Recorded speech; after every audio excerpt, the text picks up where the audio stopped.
Hey, what's up, everybody? I want to say welcome back if you've been following along, and if this is your first time watching, welcome. Check out my channel if you like motorcycle stuff. I have videos about my wheels, my headlights, tail lights, all LED. But in today's video, I'll be talking about my handlebars. So this is gonna be like sort of like an install video of how I installed mine. Unfortunately, I forgot I didn't record like the before I installed them, so here's after. But before, I have like other videos on my page. You can see how they look before. It's basically stock. But anyways, these are some 14-inch Wild One chubbies, and 14-inch. I'm about what, 5'10", I'd say.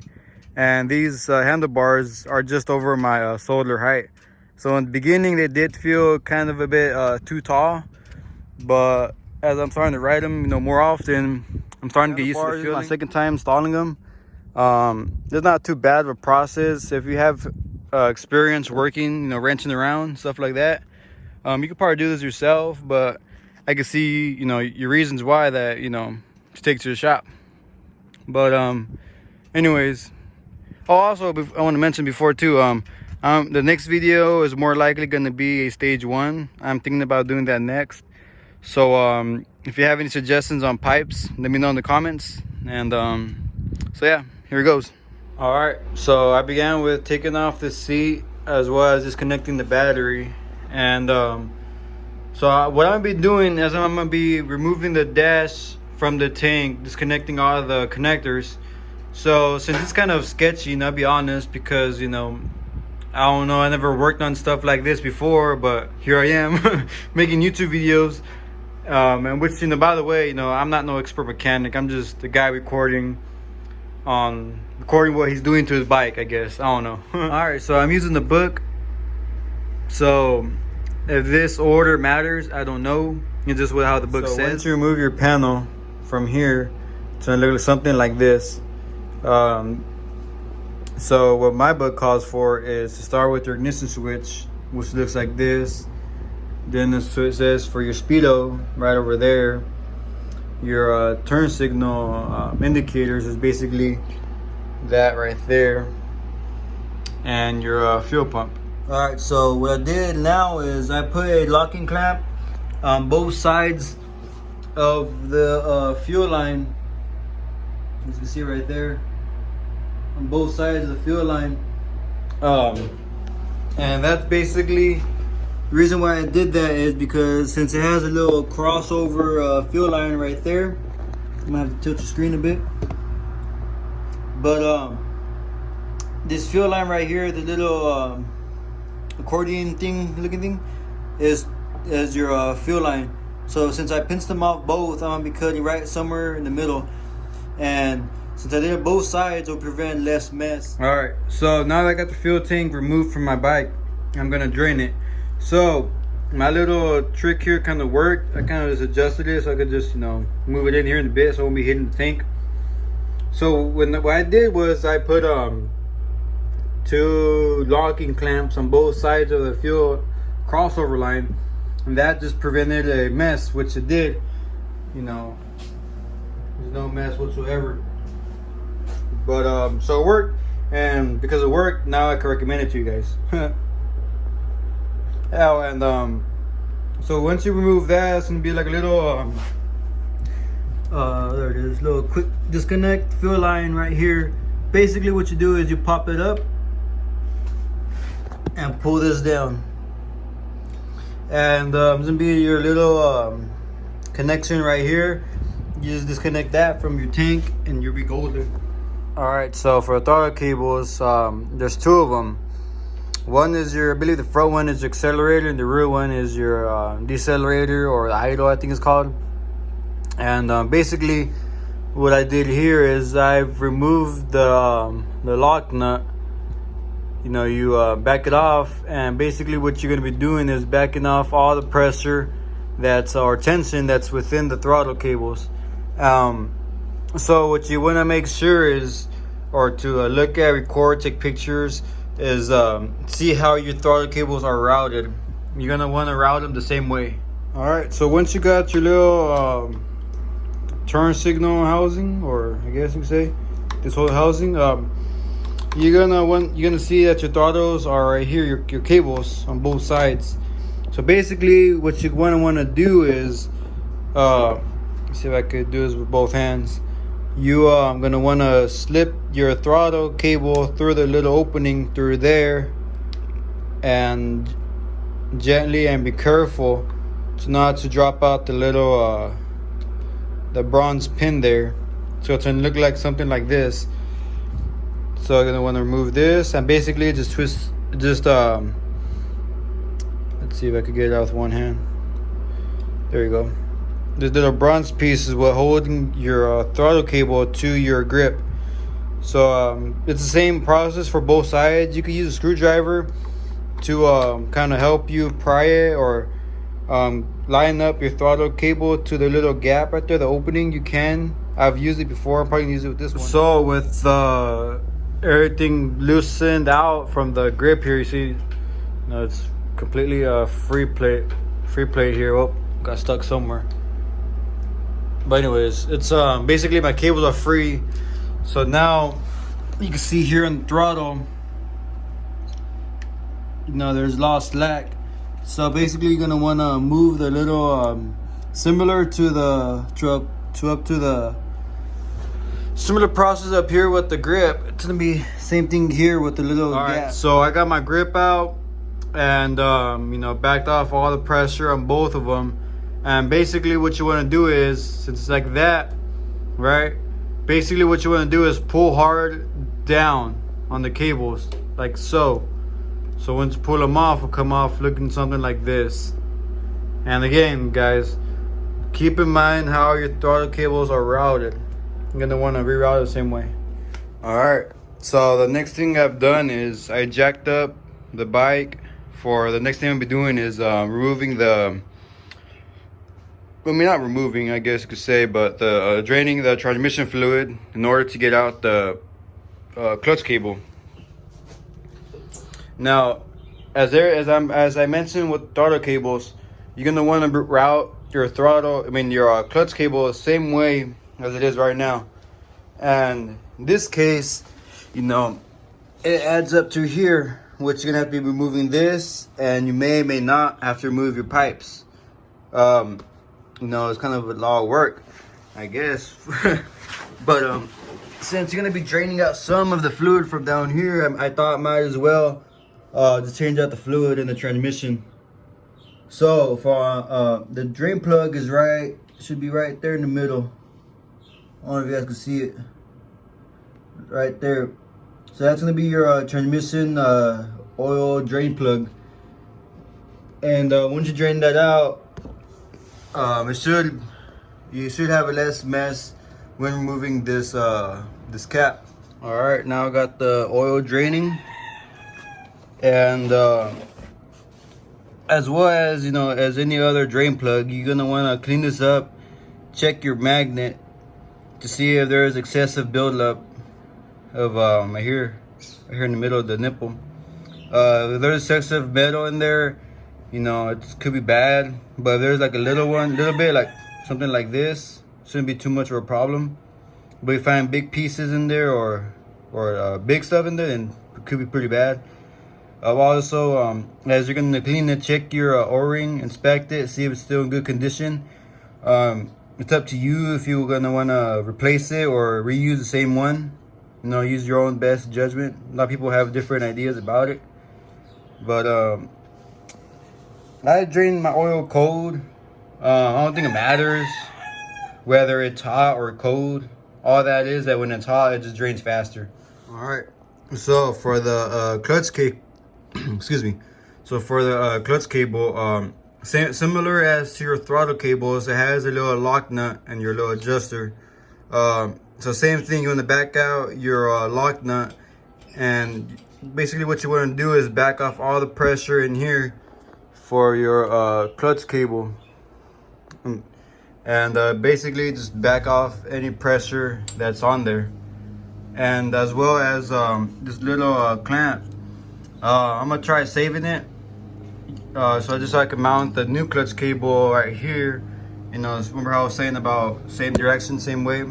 So that's what you're gonna do the same here. So to remove your clutch lever, after you have backed out all the pressure, you should move this back and forth without any pressure. So underneath here is gonna be a little snap ring. Once you remove that, you're gonna want to remove the little pivot. Remove it out, and like that, now it's gonna be able to slide out. Let's see if I can do it here. All right, so it should look something like this. And basically from here, just take out this other little pivot right here, and your cable should come out. If you got your cover off, there's gonna be a snap ring right about here holding this plate in place. And once you remove your snap ring, you're gonna want to remove this out of this little pocket here. And keep in mind, these little balls, they need to be back. You need to put them back once you install them. You don't want to lose them. So this little hook here, excuse me, basically hooks onto this little latch here. What part it is, I do not know. But anyways, this little part here, this little piece will be attached to your throttle cable, just like that. So basically, once you're gonna take this off, you're gonna be twisting it out and unlatching that from here, and basically reverse the same process when installing it. All right, so I got my brake reservoir right here off. I took the top part off, and basically what I did was here with my bottle right here, I basically just once I took the cap off, I just poured in there just like that in the bottle. And there's probably better ways out there to do it, but that's just me, I guess. Down here for the brake line, I just basically removed the little banjo bolt slowly, and like that, just drained out all the hydraulic fluid, and I kept my bottle down here to prevent a mess. All right, so now that I removed the brake line, I just want to say that this top one, you don't gotta worry about it because it's like mounted in here. I don't know if you can see it right there. So you gotta worry about, you know, holding the other side in place. But on this side, on the bottom, there's gonna be a little nut on the inside. So when you're removing it, make sure to hold it in place so that you know you can get it out. All right. So once you guys have removed your housings, basically what you're gonna do is follow where your cables go. You're gonna want to disconnect them. So I got my handlebars and my risers off, and I didn't, as you can see, I didn't really remove the little panels here on the front end.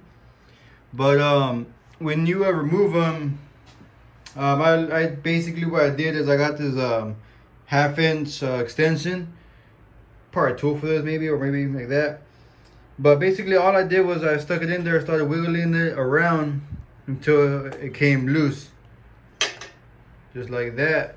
And when you take them off, there's gonna be these little sleeves here. You might want to save them because these are gonna go right here in the middle, and that's where your mounting bolts are gonna go. Basically, they come off like that. They're like little sleeves, so you want to save those. You might need them. All right, so now I'm going to be moving on to my wires. Now this is extremely important if you either take picture or record of how the wires are routed in here. You're going to want to do them the same exact way. Removing this, you know, it's kind of a pain. You know, it's really hard to work with, but basically this backing plate right here, you're going to want to pull it towards you, pull it outwards. And with needle nose pliers, you're gonna want to put it right here and pull it towards you. Once you do that, you get like a paper clip or something thin enough to fit in the holes right here, as you saw. You just put them in there. See if I can do it again, like that, and you pull just like that. All right, so now that I'm doing my wires, no, it should look something like this. Now what I'm doing is I'm putting a thin layer of electrical tape around these connectors, just simply because, you know, there's no locking mechanism on these. They just pull and reconnect with like little to no effort, as you can see, little to no effort. And And I'm not sure if I like that little design, because don't want to be riding down the road and all of a sudden something's not working, which I don't know what the chances are of that to happen, but still. So basically what I'm doing is I'm wrapping a thin layer of electrical tape just to reinforce this connection. So now if you pull it, it's less of a chance for it to come apart. And so because I'm putting the thin layer of electrical tape, it's still thin enough so that this heat shrink could fit right over. So if you haven't worked with heat shrinking before, it's very simple. It's basically fit over your connectors, or if you don't want to do the tape, just do that around your connectors. And I'm using a barbecue lighter. There's heat guns out there. There's different ways of doing it. That's the way I'm doing it. But basically that's what I'm doing. Pretty straightforward, easy. The wires, make sure they're the same color, if not the closest color that comes in the packet. I bought off of Burly brand, so their directions are pretty straightforward. It's not that complicated. Their wires, they have all dialed in. So this is my second time using this company for a wire extension, and so far I like them. All right, so I have installed one housing already, torsion housing, and I routed it in all internally. Now what I did was I found this piece of string right here, this purple one, and basically what I did was I put inside a little baby socket. I forgot the size it was, but it's a socket. So I taped it up and basically just fit it in here. Just I guess pulled it, just wiggling it, playing with it until until this piece little came right here, and that's when I pulled it out. So now basically when I pull on it, it's gonna be, I've already taped it up to this one right here. So when I pull on it, it'll be pulling on the whole connections right here, the whole wires. That's to be so it could be internally wired. Many people do it different ways. Different people do it different ways. The way I came up with. So it worked for me. And basically I'm gonna put this in right now and see you guys in a bit. All right, so I'm going with these drag specialties bushings, and basically the little I don't know, this bushing, I guess you call it. Basically it's I already put one in so you kind of see how it goes. Basically you're gonna want to put in how the old ones came out. So I got the new ones in here just ready to put in the bolt, and I'm about to do the next one up here. And what I'm gonna be doing is I'm put the whole handlebar clamp along with the risers. That way when I tighten it, it won't be spinning around. That way I could give both, start leaning on one another instead of just spinning on its own. All right, so now I'm on the throttle cables. Basically same way as you took them out, same way you put them in, except this time you're putting them up. So I have one already, the throttle cable, and I'm about to do the idle cable right now. And I just want to mention, make sure you route it the same way. And it helps if you crack the throttle. If you open it, it gives you more slack up here with the throttle cables. So this is exactly the same way you take them out, same way back in. Make sure this little groove right here is facing outwards, just how it came off, like that. And you're gonna want to put inside the little groove, or the little space right there, the little gap, same way. All right, so for the throttle cables, it's gonna be similar as how you took them off, except you're gonna be wanting to adjust your adjusters up here for the free play right here. So basically what you want to do is have, adjust your handlebars, lock them left, right, middle, and make sure they all have like the similar free play you want. I'm not exactly sure how much exactly free play is, but I'm kind of eyeballing it. That's something I'd say would be pretty good. And when you pull the throttle, you want to make sure that your throttle opens all the way up as you pull the cables. Also, you want to check how it retracts. So right here it's good, feels good. And the throttle cables are now adjusted. Now I'll be moving on to my brake line. All right, so I got my clutch cable, my brake cable. I have everything loose for right now, and I'm using the same mounting points as original, as well as I took off these little pinchers off of the original brake line. So I'm gonna be around the same way. And so with these cables, you don't want to tighten them too much, as well as put them in the order like so. My kit came with new copper O-rings, so I'm gonna be putting them on as well. And after you install this, you're gonna want to install the brake fluid. All right, so to bleed your brake system, I'm alone, so I kind of improvise here. But if you have someone to help you, you can have someone to hold the brake lever. But anyways, basically, I've added some fluid already. You want to keep an eye on it while you're bleeding your system, not to get low or empty. So what you want to do is give it a few good pumps, and then if you have someone to help you out, you can ask them to hold your lever for you. Or what I did, since unfortunately I'm working alone, I kind of tied up some string right here. And meanwhile, that lever is actuated. You're gonna want to bleed your valve right here.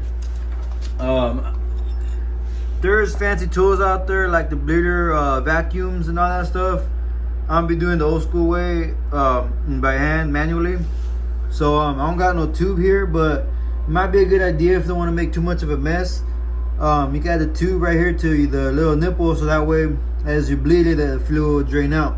So basically, once you have your lever depressed, you're gonna want to like just twist your little bleeder valve here, let all that stuff come out, and then you're gonna want to close it.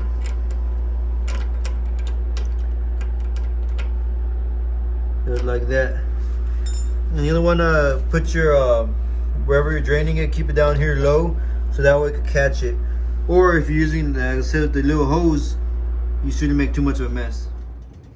All right, so now we've got the handlebars installed. So on the test ride, you're gonna make sure that your clutch is actually grabbing on, doing its job. Your brakes, you wanna make sure everything is tight, everything is good. Check everything, your fuel line. Basically what I did was I kept the accordion looking thing to protect the gas line. And I put these little hose clamps and trimmed off the excess. So basically, if I were to ever take it off again, probably do the same thing again, cut it or disconnect it from there or something. But other than that, it's gonna be it for today, guys. See if it focuses, there it goes. Make sure everything is good, make sure, test ride, make sure everything's functioning. You don't want to be going down the road and something else is not tight enough or something. And so that'll be it, guys. Thank you for watching, and see you on the next one, and ride safe.